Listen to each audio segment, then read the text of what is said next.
Sebab Tuhan menyertai kita. Janganlah takut kepada mereka. Amin. Tema kita pada hari ini Bapak Ibu, sumber berkat dan penghalang berkat. Sumber berkat dan penghalang berkat. Satu kali ada 2 orang sales sepatu.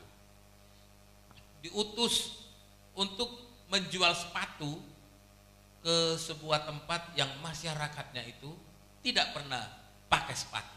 Jadi ada 2 orang sales diutus ke suatu daerah yang mana masyarakatnya nggak pernah pakai sepatu. Sales yang pertama punya anggapan seperti ini. Untuk apa saya capek-capek jual sepatu ke sana? Pasti tidak akan ada yang membeli. Karena selama ini mereka nggak pakai sepatu. Jadi kalaupun saya ke sana jual sepatu hanya buang-buang waktu. Sales yang kedua malah bersemangat dan berkata, semua orang di sana belum pernah pakai sepatu. Ini peluang besar bagi saya untuk menjual banyak sepatu. Kalau kita melihat ilustrasi ini menunjukkan bahwa kedua sales itu menghadapi situasi yang sama. Kondisinya sama. Tapi yang membedakan mereka itu adalah cara mereka memandang sesuatu. Kalau sales yang pertama merasa tidak mungkin di sana menjual sepatu karena nggak pernah pakai sepatu masyarakatnya. Sales yang kedua berkata, ini peluang bagi saya karena di sana belum ada yang pakai sepatu. Kalau saya jual sepatu pasti akan terjual banyak. Cara pandang atau sudut pandang yang berbeda. Demikian juga ketika Musa mengirim 12 pengintai untuk mengintai tanah Kanaan. Tuhan bilang kepada bangsa Israel, engkau akan kutuntun, kubawa ke negeri yang melimpah dengan susu dan madu, yaitu tanah Kanaan. Tetapi pada saat Tuhan berkata bahwa mereka akan menuju tanah yang melimpah dengan susu dan madu, terlebih dahulu Musa mengirim 12 pengintai. Lalu pulanglah ke 10 pengintai dan kedua pengintai ini. Karena 12 diutus, mereka pulang dengan 2 kelompok. Satu kelompok berisi 10 orang, satu kelompok lagi berisi 2 orang. Kelompok yang pertama yang berisi 10 orang, apa kata mereka? Mari kita lihat Bilangan 13 ayat 27 sampai 29. Apa dikatakan? Begini kata mereka. Bilangan 13 ayat 27 sampai 29. Mereka menceritakan kepadanya, kami sudah masuk ke negeri itu berlimpah-limpah susu dan madunya, dan inilah hasilnya. Hanya bangsa yang diam di negeri itu kuat-kuat dan kota-kotanya berkubu dan sangat besar. Juga keturunan enak kami lihat di sana. Orang Amalek diam di tanah Negeb, orang Het, orang Yebus, dan orang Amori diam di pegunungan. Orang Kanaan diam di sepanjang laut dan sepanjang tepi sungai Yordan. Jadi ke-10 pengintai ini mengatakan bahwa memang tanah itu betul-betul melimpah madu dengan susu. Hanya orang-orang di sana itu sangat banyak, sangat kuat. Gak mungkin kita menang. Kira-kira seperti itu. Tapi 2 pengintai mengatakan apa? Bilangan 13 ayat yang ke-30. Apa dikatakan oleh 2 pengintai? Kemudian Kaleb mencoba menenteramkan hati bangsa itu di hadapan Musa, katanya, tidak, kita akan maju dan menduduki negeri itu sebab kita pasti akan mengalahkannya. 10 orang pesimis, 2 orang optimis. Apa yang membuat mereka 10 orang optimis dan 2 orang pesimis? Bapak Ibu dan Saudara yang terkasih dalam nama Tuhan Yesus, sekalipun kita dilahirkan dari ibu yang sama, sekalipun orang dilahirkan kembar, atau sekalipun kita tinggal dalam lingkungan yang sama, atau sekalipun kita berjemaat di gereja yang sama, tapi cara pandang kita menentukan kita diberkati atau tidak. Amin. Cara kita melihat sesuatu itu tidak sama bagaimana kita melihat, cara kita melihat sesuatu itu menentukan berkat kita. Hari ini kita akan melihat dua bagian penting berkenaan dengan itu. Yang pertama, cara pandang kita terhadap sesuatu menentukan apakah kita diberkati atau tidak. Cara pandang kita atau cara kita melihat sesuatu, cara kita menyikapi sesuatu itu menentukan apakah kita ini diberkati atau tidak. Lalu kita melihat perkataan 10 pengintai ini, Bapak Ibu. Apakah memang kota-kota mereka itu berkubu dan dikelilingi oleh benteng yang kuat? Ya. Apakah memang tanah Kanaan itu didiami oleh bangsa yang besar?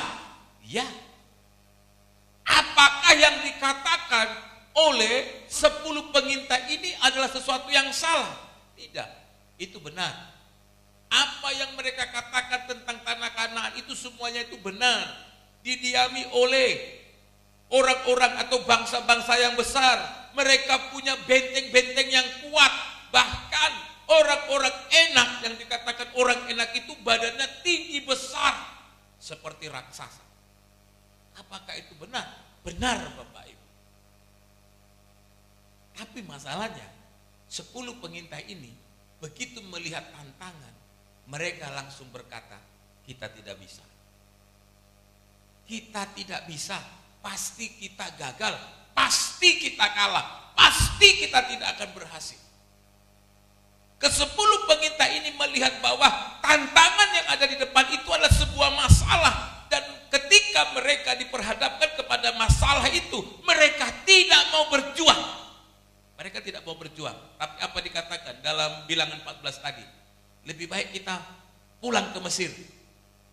Mengapakah Tuhan membawa kami ke negeri ini supaya kami tewas oleh pedang dan istri serta anak-anak kami menjadi tawanan? Bukankah lebih baik kami pulang ke Mesir? Bayangin Bapak Ibu, sudah mau sampai di tanah Kanaan. Perjuangan mereka keluar dari Mesir menuju tanah Kanaan itu sudah sangat panjang riwayatnya. Bahkan sudah banyak mereka yang tewas di perjalanan. Tapi ketika tinggal satu langkah lagi saja, mereka harus menduduki tanah Kanaan. Mereka bilang, lebih baik kita pulang ke Mesir. Yuk kita pulang ke Mesir saja. Pesimis mereka, kita nggak akan berhasil. Kalaulah misalnya diikuti perkataan orang-orang Israel ini, kita pulang ke Mesir. Mereka pulang ke Mesir, Bapak Ibu. Apa yang terjadi? Apakah orang Mesir akan terima mereka? Orang Mesir pun tidak akan terima mereka. Kalaupun mereka diterima di Mesir, pastilah mereka disiksa lebih hebat lagi. Tapi mereka mengatakan, lebih baik kami pulang ke Mesir. Mau berangkat saja sudah banyak yang mati, apalagi pulang. Jangan-jangan pulang ke Mesir juga tinggal nama semua. Tetapi karena cara mereka melihat sebuah masalah, melihat sebuah problem, melihat sebuah tantangan, mereka merasa tidak mampu. Apa gunanya sepanjang mereka keluar dari Mesir sampai tanah Kanaan? Bukankah Tuhan selalu ada bagi mereka? Ketika mereka dibawa dari Mesir, Tuhan buat 10 tulah. Dan puncak dari 10 tulah itu adalah anak sulung harus mati. Bukankah Tuhan sudah dari awal sampai mereka sudah di gerbang tanah Kanaan? Bukankah Tuhan selalu menolong? Tapi mengapa mereka lupa bahwa Tuhan selama ini menolong mereka? Berarti Bapak Ibu dan Saudara, tidak jaminan. Tidak ada jaminan Bapak Ibu. Orang yang tiap hari hidup bersama dengan Tuhan, tidak ada jaminan dia akan punya cara pandang yang benar terhadap masalah. Tidak jaminan Bapak Ibu. Orang Israel dari Mesir dipimpin Tuhan, hidupnya tiap hari penuh mujizat, tiap hari ada mujizat. Bangun tidur sudah ada mana. Bangun tidur begitu embun turun sudah ada mana, ada roti, tanah-tanah itu berubah menjadi roti. Tiap hari ada mujizat. Tapi apakah mereka menjadi lebih baik? Tidak, Bapak Ibu. Masalahnya yang salah di mana? Cara mereka mengerti Tuhan, cara pandang mereka terhadap Tuhan, cara pandang mereka terhadap persoalan. Makanya cara pandang kita terhadap sesuatu itu menentukan kita diberkati atau tidak, Bapak Ibu. Tergantung Bapak Ibu melihat sesuatu itu sebagai masalah atau Anda melihat masalah itu adalah sebuah kesempatan di mana Tuhan akan bekerja. Amin, Bapak Ibu. Tetapi apa yang dipikirkan oleh dua orang pengintai ini, Yosua dan Kaleb? Apa yang mereka pikirkan? Apakah mereka mengintai tempat yang sama? Ya.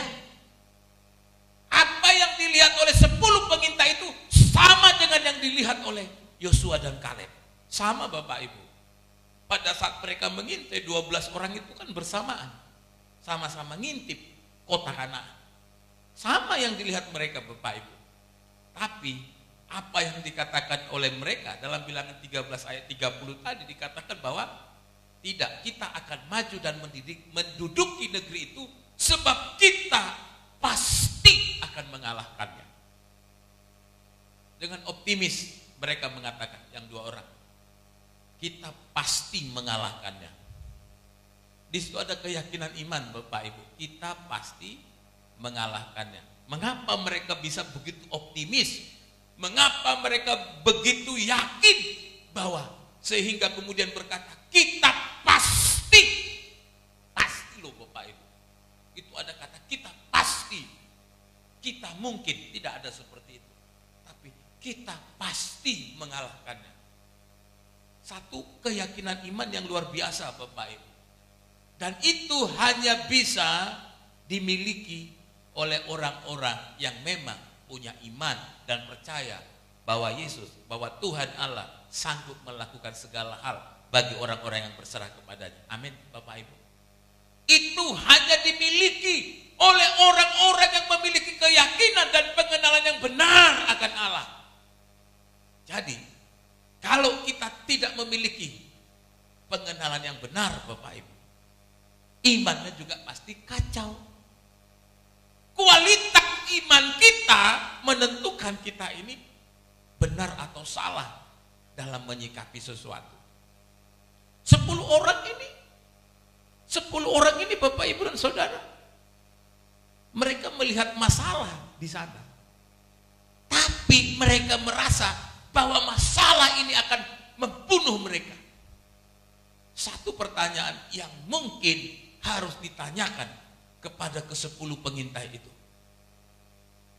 apakah mereka lupa bahwa sepanjang mereka keluar dari Mesir, Tuhan selalu sertai mereka dengan mujizat?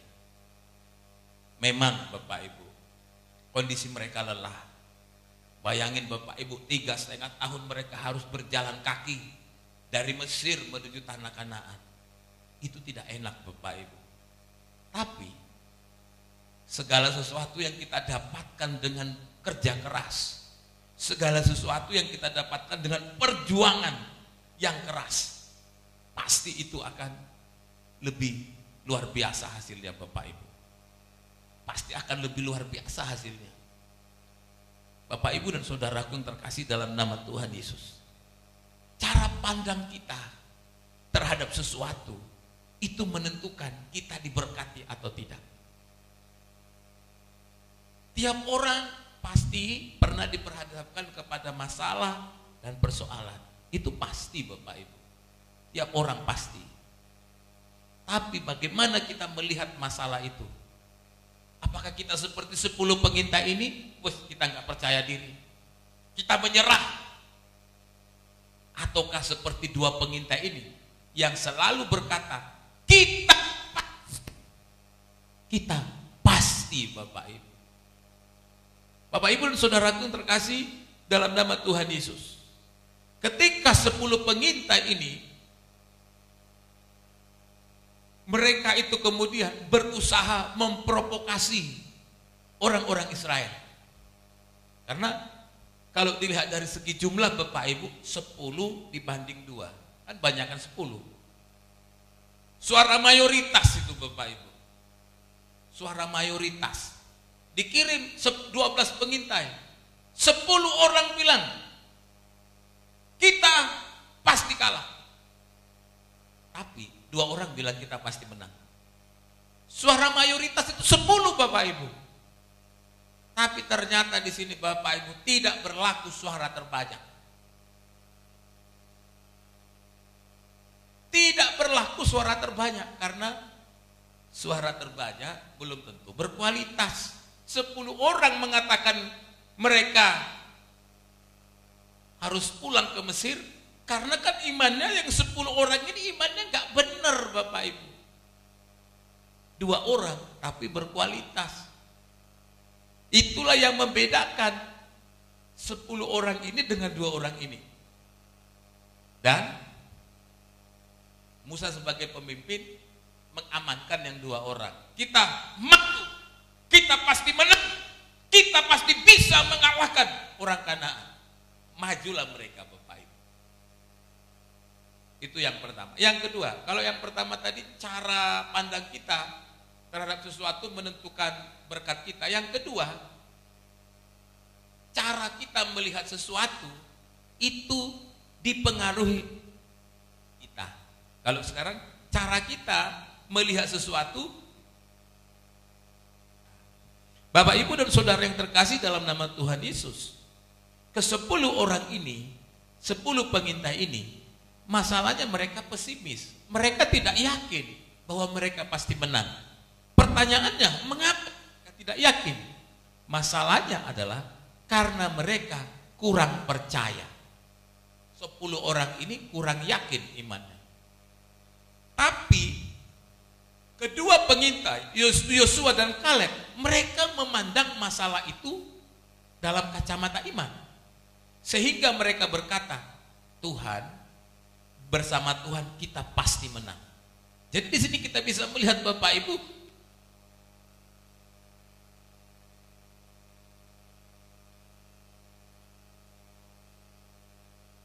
iman mereka masing-masing.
Bilangan 14 ayat 22 sampai 24. Kita baca bersama-sama. 1, 2, 3. Semua orang yang telah melihat kemuliaanku dan tanda-tanda mujizat yang kuperbuat di Mesir dan di padang gurun, namun setelah 10 kali mencobai aku dan tidak mau mendengarkan suaraku, pastilah tidak akan melihat negeri yang kujanjikan dengan bersumpah kepada nenek moyang mereka. Semua yang menista aku, ini tidak akan melihatnya. Ayat 24, tetapi hambaku Kaleb, karena lain jiwa yang ada padanya, dan ia mengikut aku dengan sepenuhnya, akan kubawa masuk ke negeri yang telah dimasukinya itu, dan keturunannya akan memilikinya. Bayangin Bapak Ibu, yang membedakan mereka ini adalah ke-10 pengintai ini tidak boleh masuk tanah Kanaan. Tapi Kaleb, Yosua dan Kaleb boleh masuk ke tanah Kanaan. Jadi kalau selama ini ketika mereka dibawa dari Mesir, dikatakan kita akan keluar dari Mesir dan menuju tanah yang melimpah dengan susu dan madu, mereka bahagia. Tapi ternyata Bapak Ibu, mereka hanya sampai di pinggir kota Kanaan, gak masuk mereka ke Kanaan. Mereka tidak sempat menikmati kota yang melimpah dengan susu dan madu itu. Mereka gak sampai ke sana. Mereka gak dapat berkatnya Bapak Ibu. Kalau begitu, apa yang mereka dapat? Keluar dari Mesir, tapi mereka hanya sampai di pinggir kota Kanaan. Capek-capek mereka Bapak Ibu. Mereka menempuh perjalanan 3,5 tahun, lelah banget. 40 tahun mereka dalam perjalanan itu. Dari Mesir menuju tanah Kanaan. 40 tahun. Tapi apa yang terjadi? Mereka hanya sampai di pinggir.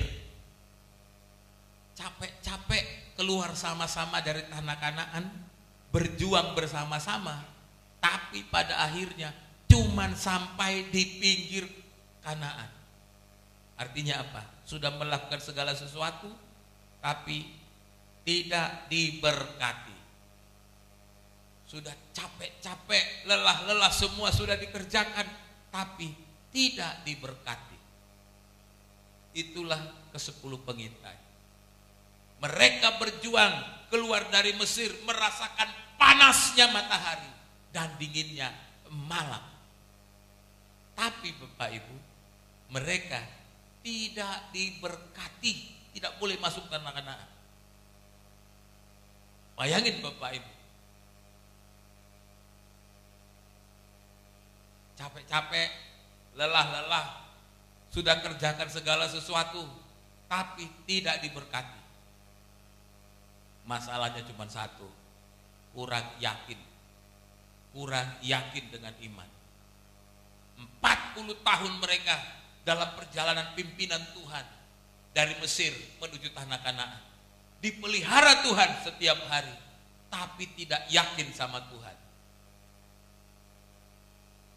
Kalau begitu Bapak Ibu dan Saudara, lamanya kita menjadi orang Kristen tidak menjamin kita ini beriman atau tidak. Durasi atau lamanya seseorang menjadi orang Kristen tidak menjadi jaminan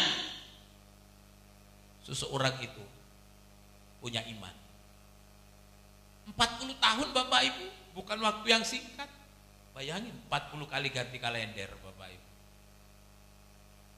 Selama 40 tahun mereka merasakan pertolongan Tuhan, mereka melihat mujizat setiap hari, tapi imannya gak bertumbuh. Gak jaminan Bapak Ibu. Lama menjadi orang Kristen, puluhan tahun menjadi orang Kristen, tidak akan menjadi jaminan bahwa dia akan memiliki iman yang benar kepada Tuhan. Gak jaminan Bapak Ibu. Karena iman itu tidak ditentukan berapa lama Anda menjadi orang Kristen. Tapi iman itu ditentukan seberapa yakin Anda, seberapa percaya Anda bahwa Allah sanggup melakukan segala sesuatu. Amin. Itu iman Bapak Ibu. Iman itu tidak berbicara mengenai durasi. Iman itu tidak berbicara mengenai lamanya Anda menjadi orang Kristen. Kita tidak bicara masalah itu. Karena Tuhan tidak melihat lamanya kita menjadi orang Kristen.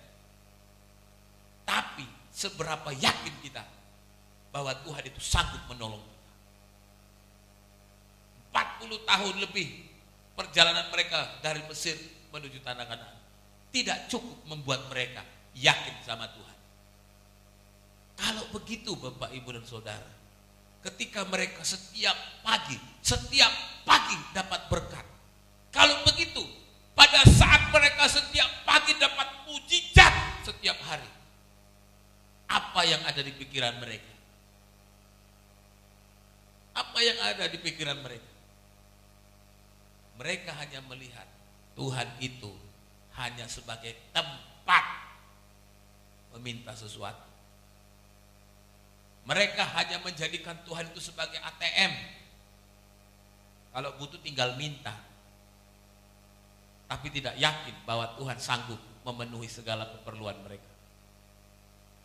Bapak Ibu dan saudaraku terkasih dalam nama Tuhan, waktu yang lama tidak menjamin seseorang memiliki iman yang benar kepada Tuhan.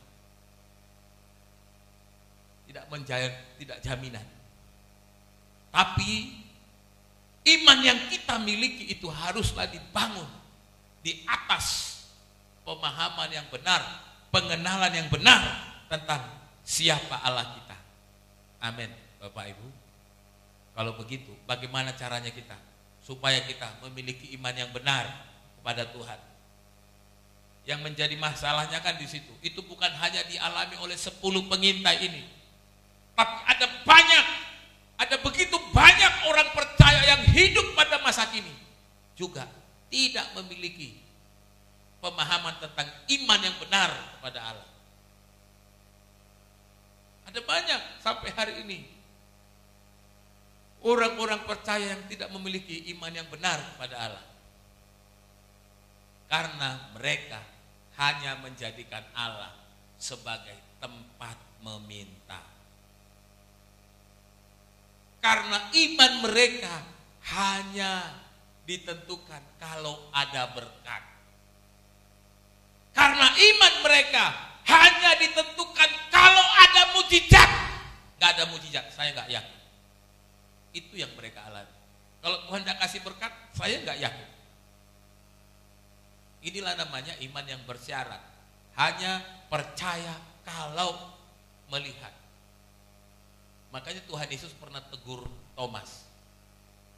Waktu Tuhan Yesus itu sudah bangkit dari kematian, dia sudah menunjukkan diri kepada murid-muridnya. Hanya satu yang belum melihatnya, yaitu Thomas. Apa kata Thomas kepada murid-murid yang lain? Sebelum aku mencucukkan jariku ke bekas paku yang di tangan Yesus, saya gak akan percaya kalau dia sudah bangkit. Sebelum aku mencucukkan jariku ke bekas paku yang ada di tangan Yesus, saya tidak akan percaya.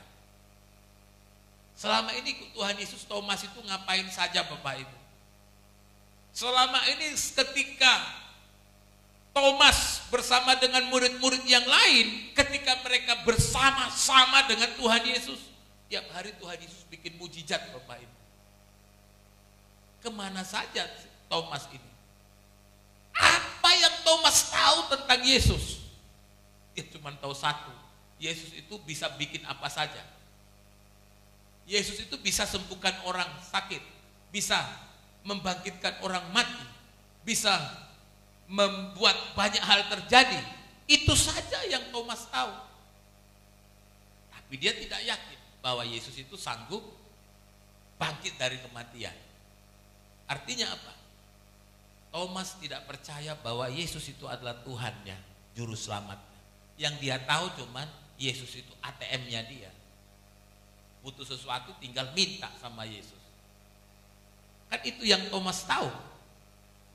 Kalau kita punya pemahaman seperti Thomas, kalau kita punya pemahaman seperti 10 pengintai ini, sudah dipastikan Bapak Ibu, iman kita kualitas kaleng-kaleng. Iman kita itu adalah bukan iman yang bertumbuh. Iman kita bukanlah iman yang benar-benar terfokus kepada Kristus. Dengan kata lain, ke-10 pengintai itu hanya menjadi penonton bagi Yosua dan Kaleb diberkati. Ke-10 pengintai ini hanya menjadi penonton, pendengar Yosua dan Kaleb diberkati, tapi mereka tidak diberkati. Yang paling sakit itu ya di situ Bapak Ibu. Yang paling sedih itu ya di situ. Berjuang bersama tapi hanya menjadi penonton. Berjuang bersama, berjalan bersama, melayani bersama, tapi hanya menjadi penonton. Karena apa? Punya cara pandang yang berbeda, dan yang kedua, punya iman yang berbeda. Cara pandang yang berbeda, cara kita melihat sesuatu yang berbeda dengan orang lain. Cara kita mengimani sesuatu yang tidak benar akan membuat kita hanya menjadi penonton, di mana saudara-saudara kita diberkati, tapi kita hanya menjadi penonton Bapak Ibu. Saya percaya, saya yakin Bapak Ibu tidak ada yang mau jadi penonton orang diberkati. Amin Bapak Ibu. Tidak ada orang yang mau jadi penonton orang lain diberkati. Karena kita pasti semua mau diberkati. Kalau kita hanya menjadi penonton orang lain diberkati, sakitnya di sini Bapak Ibu katanya. Orang diberkati, saya tidak diberkati, kan begitu? Karena apa? Cara pandang yang keliru. Karena apa? Iman yang tidak benar, sehingga tidak mengalami berkat yang dipercayakan oleh Tuhan. Yosua, Kaleb, mereka boleh masuk tanah Kanaan. Mereka bertumbuh di sana. Mereka di sana kemudian bersama dengan bangsa Israel yang lain, mereka akhirnya masuk ke tanah Kanaan. Mereka hidup diberkati di sana. Tapi 10 orang ini terhalang berkatnya. 10 orang ini terhalang berkatnya. Yosua, Kaleb mengalir berkatnya. Kalau begitu Bapak Ibu mau pilih mana? Yang golongan 10 atau golongan 2? 2 Bapak Ibu, Yosua, Kaleb. Jangan pilih yang 10 pengintai. Jangan pilih yang 10 pengintai itu. Karena mereka punya cara pandang yang keliru terhadap sesuatu. Dan iman yang kurang sungguh-sungguh di hadapan Tuhan. Cara pandang kita dan cara kita mengimani sesuatu menentukan kita diberkati atau tidak. Saya ulang sekali lagi. Cara pandang kita terhadap sesuatu dan cara kita mengimani sesuatu itu menentukan kita diberkati atau tidak. Yang pasti, jadilah seperti Yosua dan Kaleb. Karena semua orang memimpikan menjadi seperti Yosua dan Kaleb. Hidup dipelihara Tuhan, hidup dijaga Tuhan, dan hidup disertai Tuhan. 10 orang terhalang berkatnya. Disumbat Tuhan berkatnya. 10 orang itu. Ditutup Tuhan berkatnya Bapak Ibu. Gitu ditutup, berkatnya habis, tidak mengalir lagi. Jadi mereka hanya menjadi penonton. Berkat mereka itu hanya sampai di tembok kota Kanaan. Tersumbat tembok, tersumbat benteng kota Kanaan berkatnya 10 orang ini. Tapi Yosua, Kaleb berkatnya tembus sampai kota Kanaan. Mari kita melihat segala sesuatu itu dari kacamata iman. Amin Bapak Ibu. Mari kita melihat segala sesuatu itu dari kacamata iman. Apapun itu. Jangan pernah pesimis. Jangan pernah ragu. Jangan pernah tidak yakin. Saya selalu mengatakan bahwa berkat kita itu di depan, bukan di belakang. Karena kita hidup untuk masa depan. Kita bukan hidup untuk kemarin, tapi kita hidup untuk besok. Kita hidup untuk besok, bukan kemarin. Tuhan Yesus memberkati. Kita berdoa. Bapa dalam sorga, terima kasih kami bersyukur di mana pada pagi hari ini Tuhan boleh mengingatkan kami bahwa kami harus memiliki cara pandang yang benar terhadap sesuatu, dan kami harus memiliki sikap iman yang benar dalam mengimani sesuatu. Kami mau seperti Yosua dan Kaleb. Kami mau Tuhan kami mengalir. Kami tidak mau seperti 10 pengintai ini. Berkat mereka tersumbat oleh tembok benteng kota Kanaan. Gak dapat apa-apa Tuhan. Tapi hati kami mau seperti Yosua dan Kaleb. Yang selalu percaya, yang selalu yakin bahwa Tuhan sanggup menolong kami dalam segala situasi apapun. Iman kami tidak akan menjadi lemah sekalipun kami diperhadapkan kepada berbagai macam problem. Karena kami tahu Tuhan lebih besar dari setiap problema hidup kami. Dalam nama Yesus kami sudah berdoa. Haleluya. Haleluya. Amin.